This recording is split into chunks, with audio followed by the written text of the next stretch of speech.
In the country when a lot is being said on how consumers can be best protected in line with some of the increments in tariffs, particularly in the telecommunications sector. Last year, Nigerians grappled with understanding the characterization of consumers, especially in the power sector, with the Band A selection and an increase in the electricity tariff. This year, it's telecommunication. Well, this morning we have joining us on the program from Benue State, Mr. Daniel Atayi. Good morning to you, Mr. Daniel. Can you hear me? Yes, good morning. I can hear you very well. It's nice to have you on the program this morning. Let's begin our conversation with this planned protest by the NLC on the 1st of March, whilst the NSCDC spokesperson is urging for caution in line with the fear that the protest might be hijacked by unscrupulous elements. Let's get your thoughts as it concerns this development. Has there been any time in this country where protests from NSC is not suspected to be hijacked? All the time, the government always smell the rat that protests like this will be hijacked. And the same government have never dot the I's nor cross the T's for protests not to happen. The fact is that sometimes we tend to oppress our own citizens with our leadership positions. And that is not a responsive leadership enough. A responsive leadership take concerted effort and deliberate measures to bettering the lives of citizens, particularly the masses, not infringing on them pains upon pains via direct and indirect passage. As for me, I've concluded that we don't even have the NSC. We don't have the Nigerian Labour Congress because the Constitution and the political elite who are being served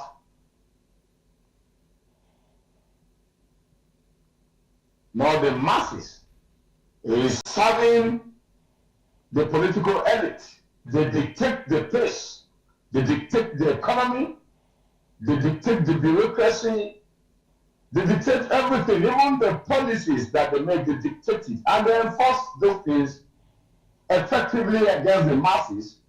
But when it comes to reciprocating dividends of democracy to the masses, they start giving you measures that they want to send palliative to governors, they want to send palliative to... Look at the mess that we are in. The Nigerians are now living in penury. But Mr. Daniel, Nigerians are living in... Mr. Daniel, now for the masses, it's for them to be able to also express their displeasure in line with the law and constitutionally. But the masses... Hold on, Mr. Daniel. And the masses are constitutionally empowered to protest. Now, a union as organized as the NLC wants to give Nigerians the room to air their discrepancies, their grievances against this 50% tariff hike. But even at that, it's not being allowed with the fear that it will be high. Can the government on the day provide the security and the atmosphere for Nigerians to voice their dissatisfactions in that regard without this story of it will be hijacked? You see, the government, the security apparatus would believe the government and would never believe the masses. Because they also know the truth. This is why we say international human rights and international watchdogs are supposed to be proactive in Nigeria. But it seems that the corruption of Nigeria has also indoctrinated the international bodies that are supposed to checkmate the excesses of our political leaders and the kind of system that we practice in this country.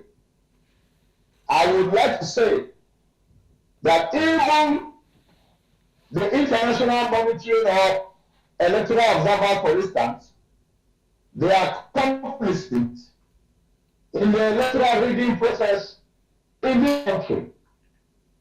So, is it protest that people want to struggle, to fight, to say, no, we don't want this type of pay, 50% hike in tariff of telecommunication, where you don't even have effective communication yet from our telecom providers in this country.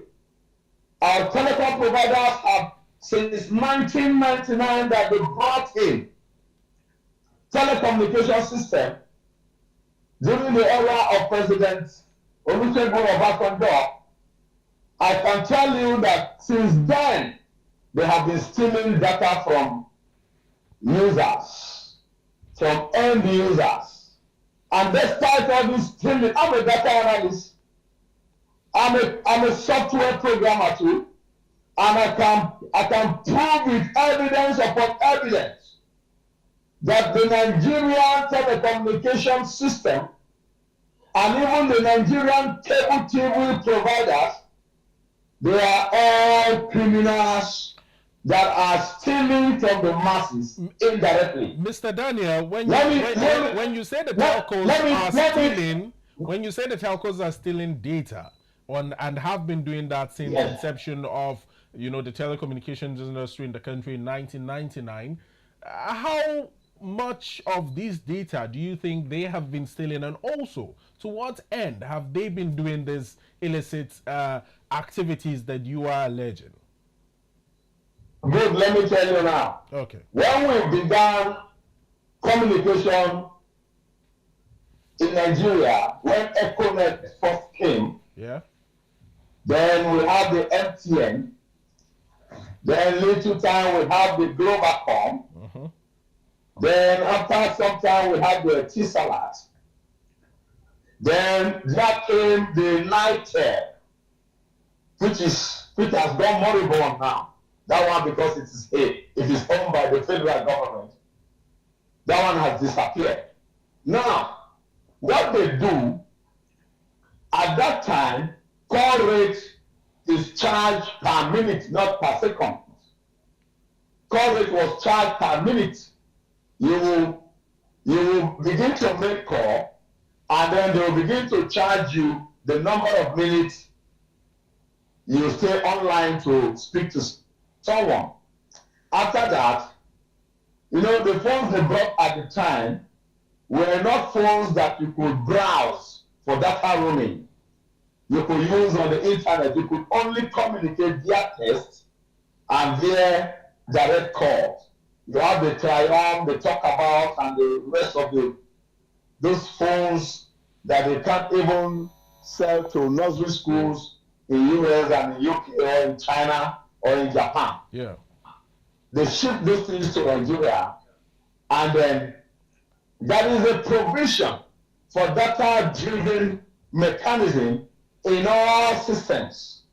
Whether it is going to use binary method or is going to use effective CMOS from the complementary system that they have built from what we call silicon. Now,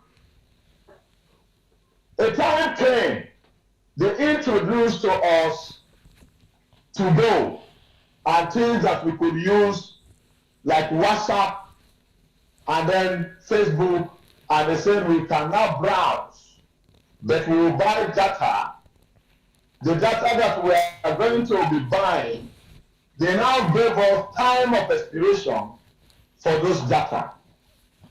Are you getting what I'm saying now? I'm with you. That means I'm with you. From the period of 2003 down to today, they introduced to us the browser that we can use our gadgets our phones and our laptops, they started introducing modem, I think in 2007. Then we began to use modem. But the data charges that they gave to us, to Nigerians, were limited data. They gave us limited access, not unlimited access. And then they categorized them weekly. In fact, it was first of all monthly. Whether you use it or you don't use it, it's just the same thing that DSTV, GoTV, StarTime, let me say all the cable TVs are doing to us Nigerians, and our National Assembly are keeping quiet. Even our executive are keeping quiet. Now let me finish this analysis so that you get the picture clear. So the data that we were using at that time is money. Remember that the airtime too is also money. In case you don't know, people could even invest in airtime. And that is why you have some code like *3, *556, *1, *this, in order to denote the code at which you want to purchase. Codes are like Java programs that give you access to an encrypted information. Mr. Daniel, we get your points quite clearly. We get your points quite clearly. And just so that we can accommodate other issues in the news, we'll revisit this conversation going into the week. But let's also talk about another increment. And over the last decade, this morning, the Guardian newspaper gave us details on over 7.5 billion naira subsidies that were used in the electricity sector. But yet, the woes continue to torment customers. Consumers continue to lament epileptic grid collapses. Now, the IMF is also recommending that electricity subsidies be removed. What's the future for the Nigerian power sector in line with these challenges when it comes to electricity supply? What I even hate most is the interjection from the International Monetary Fund. I don't know whether it has become their role to control the economy of these third world nations. We know that there are saboteurs and saboteurs who are hell-bent on destroying the infrastructure, the economic infrastructure of this country. And only leaders who are perhaps, permit me to use this word from Chino Achebe, leaders who are perhaps happy slaves will kowtow to the biddings of their colonialists. If you have an independent as a nation and you do not know what to do with your independence, you cannot stand upright at the age of 64. It means you are still being colonially governed. When you say saboteurs who are sabotaging the growth, economic and social growth of the country, are we talking about internal interference and internal saboteurs, or are we talking about a bigger problem internationally? What are we looking at here? Both of them. Please break that down. We have happy slaves. Yes, we have happy slaves who are in positions of power in the country who are also still doing the biddings of the colonialists. It is in the mind of the colonialists for African continent and African countries, especially the black most populous nation, Nigeria, to be led and ruled economically, everything in the country to be dictated and directed by this organ called IMF, World Bank. Who are those controlling IMF and World Bank? Are we controlling IMF and World Bank even though we know that they are charters under the United Nations Organization? And all the crises that have been happening economically, security-wise, physically, in terms of development, another development that has been ongoing in Africa, particularly Nigeria, with IMF and World Bank and whatever you have that are charters and arms of the United Nations organization, will they tell us that they are not aware of it? The poverty rate in this country, will they tell us that they are not aware of this, of it? The penury that today Nigerians are living below 50 cents, not even $1 anymore. Now, Mr. Daniel, that they are not aware of it. Mr. Now, when they came out to remove, when they come to tell Nigerian government to remove a subsidy, electricity subsidy, is it for Nigerian citizens to benefit or the political elite or themselves? Mr. Daniel, Mr. Daniel, now, Mr. Daniel, in light with this development, many are looking at it from what Nigeria's response has been to President Donald Trump's new energy policy. Now, from one angle, there have also been suspensions of US aid to Nigeria. But we've seen the National Assembly, in response to this, improve its sectorial allocations. Can we say that in giving credit to whom credit is deserved, that the leaders are now taking the initiative to be proactive? Let me tell you, yes. And it's a good one. But you can also see there is a bureaucracy that is now blackmailing some members of the National Assembly. Are you aware of that? And the same bureaucracy, the same international bureaucracy is also blackmailing our national security advisor. Now, why are all the things coming up now? The same international bureaucracy is having a link, even though the DGDSS have come out to say that he was the one that denied the NSA, denied the CDS, the Chief of Defense Staff, visa to Canada. I can still tell you that it is an international scheme. All these things are happening at the same time. At the same time, where we are having, whether we should drive our security by ourselves, whether we should drive our economy by ourselves, whether we should be productive, we should be dependent and not depend on US aid, whether we should be holistically against the terrorism from Boko Haram and banditry and the marine herdsmen. These are the time we were planning those things. We are beginning to see international scheme and bureaucracy, blackmails all over. The National Assembly should stand their ground and say we can govern ourselves as sovereignty as an entity, not depending on any USA. Mr. As Nigerians, we have resources. We have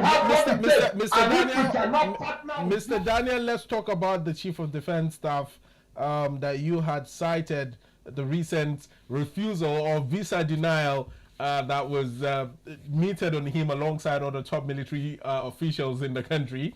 Now, if you remember some couple of weeks or about a month ago or so, where the Chief of Defense Staff had granted an interview on Al Jazeera, citing that there were external or foreign interference into Nigeria's security structure, and that is the reason why Boko Haram continues to linger on. And you know that those allegations were met by a lot of pushback from the international community and people who, you know, were saying that the CDS was speaking in parables. And then we see, this visa denial to Canada happening at a time when speculations are that it might be sort of related to the comments he had made on Al Jazeera sometime last year. Do you think this is perhaps related, and maybe we really should be looking closely at what the CDS or the revelations that the CDS had made that day on that interview? Yes. Okay. I completely agree with the CDS. For over a long time that we have witnessed the insurgents, especially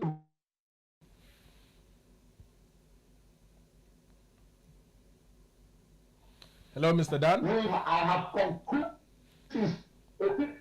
a situation. Okay. Can you hear me now? Loud and clear. Please carry on. Can you hear me now? I can hear you loud and clear, sir. I said the thing, I am completely in tune and I agree 100% with the CDS. Remember, the kind of situation surrounding the passing away of the former chief of army staff, Lagaja. You can see how the man passed on, because while the man was alive, his recent activities was the vehement determination to eradicate the Boko Haram terrorists. And of course, you saw the way the morals of the soldiers were boosted. Alas, he passed away. Now, these current CDS have come to say there are international bureaucracy. Of course, you know that there will continue to be international sabotage or sabotages or saboteurs to continue to make sure that the African continent is enslaved economically, security-wise, and so on. Of course, you know that will happen. But as a sovereignty, we have regiment armies that are supposed to take on this thing.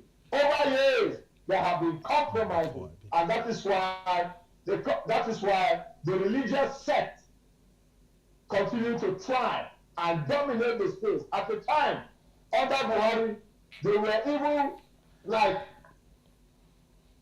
overpowering the conventional security apparatuses that we have in the country. What are we talking about?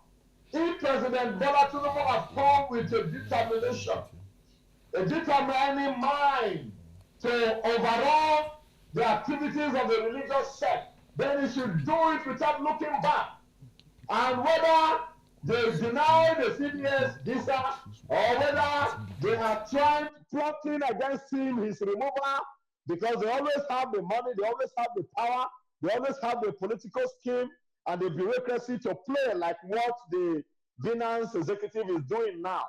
The propaganda that is moving around is to destabilize the Nigerian government so that they will not be able to focus on the activities or the agenda that they are pushing in terms of security and in terms of economy. We know these things. Don't forget, for the lion to feed, something must have to die. Mr. Daniel. And that thing that will happen, yes. In dealing with hold on, Mr. Daniel. Yes. I'll give you time to make your points, but in dealing with the issues on the table this morning, it's from the angle of government interventions. You've commended the National Assembly for wading in and improving sectorial allocation to address sectors in Nigeria where we have these vehement challenges.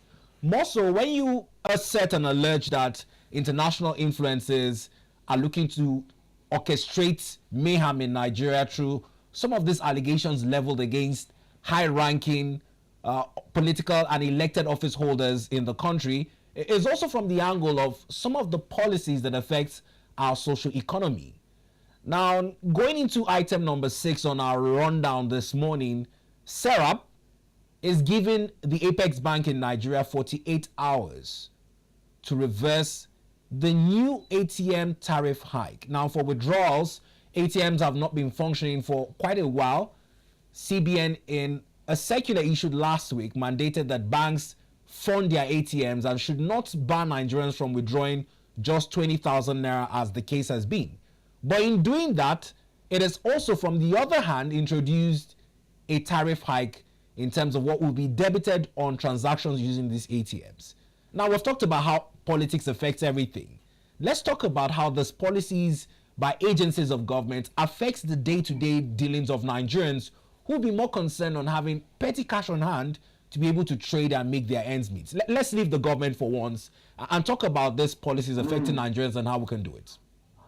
The policies are not just coming out of the blue. The policies are deliberate, indirect actions of the government in power. Let's leave the government. Hold on, Mr. Daniel. Let's leave the government because we talk about how autonomous the Central Bank of Nigeria is. It has laws guiding its activities. It is also supposed to oversee the activities of commercial banks. Now, it's happening at a time when, whether you like it or not, the government somehow does not interfere with fintechs. Most Nigerians have more confidence putting their money in fintechs now. They use it for transactions. They get their money without having to suffer deductions for ATM servicing or electronic transfers as is debited from your traditional bank account. Now, you can't blame that on the government as well. How are fintechs able to keep business afloat and attract the patronage of Nigerians?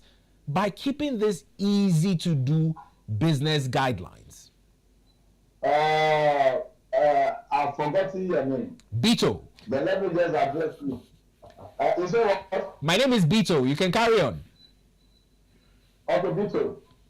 Let me tell you. When I am analyzing and when I am on my rights, I know also the 17 broker codes. And I know I will not go beyond my jurisdiction and the media etiquette. But let me tell you, if the government wants to guard the media as well, the media should try and come up not to be guarded, because it will only be the media and the civil society will only be the third estate checkmating the excesses of both the government and the government. Let me tell you, we're talking about CBN policies and banks, commercial banks. Yes, all commercial banks are under CBN. The CBN might be autonomous, like you have the INEC. The INEC is also autonomous. The police is also autonomous. The military is also autonomous. The education system is also autonomous. Everything is autonomous by law, independent, this, independent, that, but they are all controlled by the government. And that is where you should know that government bureaucracy can affect anything. I am the one telling you, is it not the government that... But when you say the government is interfering, Mr. Daniel, when you say the government is interfering with the activities of Nigeria's Apex Bank, the Central Bank of Nigeria, to what end is the government, in your words now, deciding to increase these charges on automated teller machines across the country? Is it as a means of more revenue generation, or just a means of putting Nigerians through unspeakable pains? Your thoughts, please. Both. As a means of generating revenue. Because the manufacturing sector, the productivity sector has failed. And when the productivity of the manufacturing sector fails, the government tends to meet up certain demands. And that is where I say I suspect international pressure. I don't know how much debt we are owing or we are servicing right now. But I suspect that international pressure on debt payment or debt servicing is on the federal government. The same federal government that you think has no control over CBN autonomy was the same federal government that took in CBN to halt the printing of the new Naira. The new 1,000 Naira notes that Emefiele introduced arbitrarily at the tail end of the last administration of Buhari. Now today we are using two different Naira notes. One is this for Emefiele and Buhari, and the other one has been the one we have been using. It is all the policies of the federal government. If the federal government, like I said, I addressed Mr. President the other time, my president, in whom I am well pleased with policies that is doing in terms of emancipation, like the rotational of presidency that is coming in the new constitutional reform, like the rotational. Mr. Daniel, let's stay on as much as. Hold on, Mr. Daniel. As much as you want to give the president credits, let's stay on this issue as we look to wrap up on this issue, and then we'll go into some of these constitutional reforms in which you're commending Mr. President. On this issue, finally, not to say too much, what does SERAP and its 48-hour ultimatum do for the best interest of the masses? Is there any hope that the CBN would listen to SERAP? And should the CBN not listen, are there any legal implications?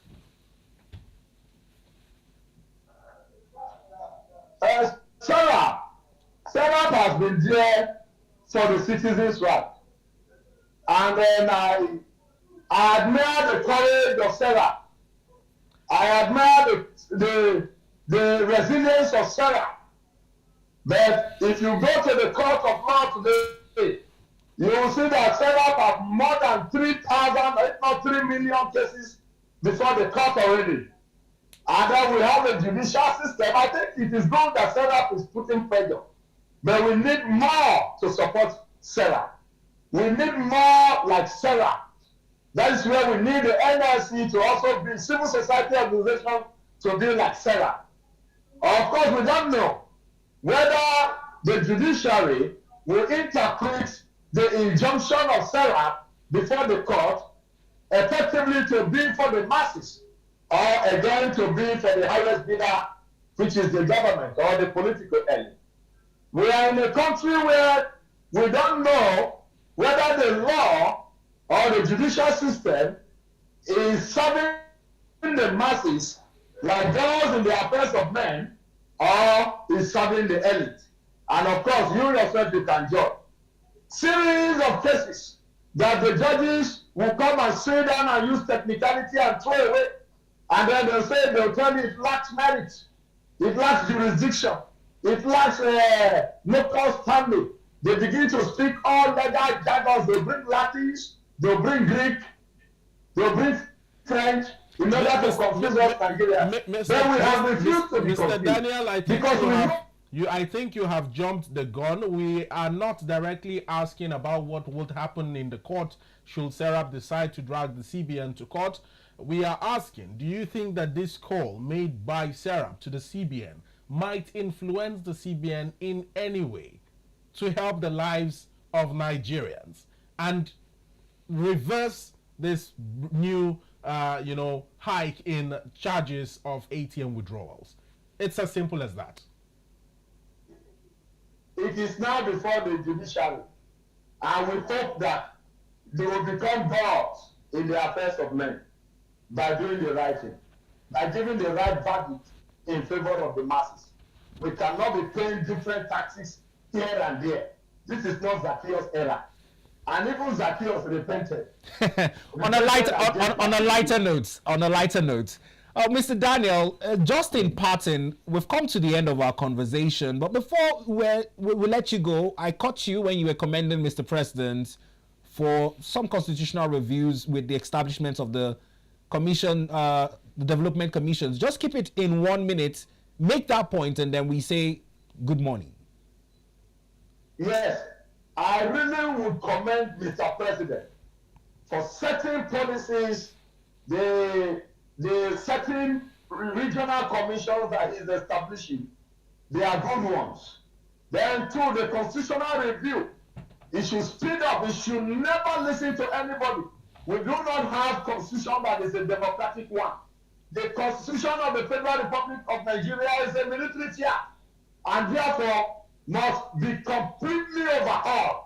The National Assembly should do what it takes so that the Constitution can enable the National Assembly, 1, for state creation, 2, regional government and practices, 3, resource control, absolute resource control. We cannot live like this. Today we now know that only minority headers know where we have deposit of mineral resources, mineral and natural endowment that God has blessed this country with. And only terrorists and taxpayers are the ones mining. We have blood gold in Zamfara today. We have blood oil in the Niger Delta and part of Benue. Today we have uranium in Kwande, in Benue State here. And we don't know how we can excavate and mine these things and use it to develop our life. If the government knows that the deliberate policies of Mr. President will begin to refine, the Nigerian entity will be very happy. And it should continue. All right, we should continue. We should have a professional presidency in the country. All right, Mr. Daniel, quite brilliant calls you have made there. We must thank you so much. It's been a pleasure. That has been Mr. Daniel Atayi, a newspaper analyst and a public affairs commentator, joining us virtually from Benue